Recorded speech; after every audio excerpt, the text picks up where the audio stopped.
Inaasahan ng pamunuan ng Philippine Ports Authority ang pagdagsa ng mga pasahero sa Batangas Port simula yan sa darating na Biyernes, October 31, 2025. Ayon kay PPA General Manager J.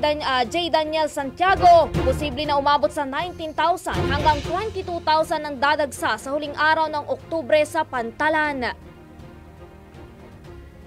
Dahil ang 31 ay walang pasok, so inaasahan natin na habol lahat yung mga kababayan natin.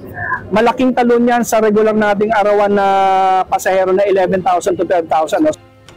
Samantala, dahil dito patuloy yung paghahanda ng Asian Terminal Incorporated, gayon din ang mga tauhan ng Philippine Coast Guard, Marina, maging ang mga tauhan ng PPA. Ang PPA 24/7 ang natin dito, no? Ang manpower complement natin dito to make sure na maayos yung sistema dito. Aniya pa, sa ngayon, isa sa mga challenge para sa kanila ay ang masigurong ligtas at komportable ang pagbiyahe ng mga pasahero.